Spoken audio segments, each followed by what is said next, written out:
I think Wageningen, what it does, the culture that it has, is it promotes this curiosity. You're always asking questions in Wageningen. You're creating environments that foster sort of collaboration, but also inspires people to think differently. I'm Alan Pauls. I work at Wageningen University in research as a PhD candidate in the Department of Genetics.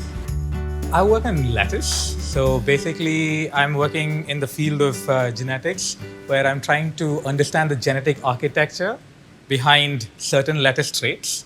I work on two specific abiotic stresses. One is tipburn, and the other is photosynthetic efficiency response to unfavorable light conditions. Most of the research that's been done in photosynthesis till now has been in tomato, tobacco, and Arabidopsis.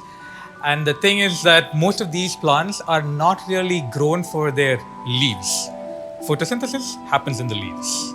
And the assumption is that if you have better photosynthesis, you have better carbon capture ability, and therefore you have more nutrients being stored, and therefore more biomass. That is the connection that we make. And with lettuce, because your yield is basically the biomass that is collected in the leaves, it's a direct correlation between if you can improve photosynthesis and thereby improve biomass production, you can actually improve yield. And therefore, having model species that are very specific to the kind of research that you're doing is important.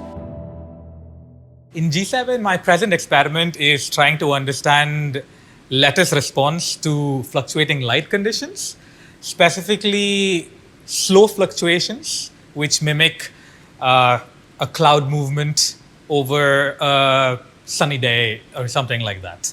And what I would like to see is, are some lettuce varieties better adapted to such fluctuating light conditions than other varieties? And if so, is there some genes that regulate this sort of adaptation, let's say?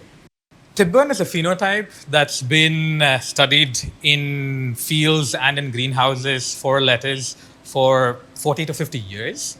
And how this has been done is basically by phenotyping how much necrotic tissue is there towards the end of the growth cycle, towards when the plant reaches maturity. So you have one time point or two time points where you measure tipburn. What I specifically have been able to do using NPEC is show that we can phenotype tipburn in a different way.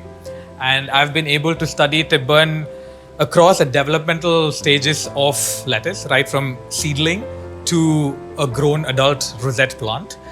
And this approach towards phenotyping and studying tipburn is something that we have been able to do only because of such high throughput phenotyping equipment. And I think that's what kept me in Wageningen. I could have finished my master's and gone somewhere else, but the way that we work in Wageningen, I think that sort of sucked me in, let's say. Yeah, that's why I stay around. That's what drives me in Wageningen.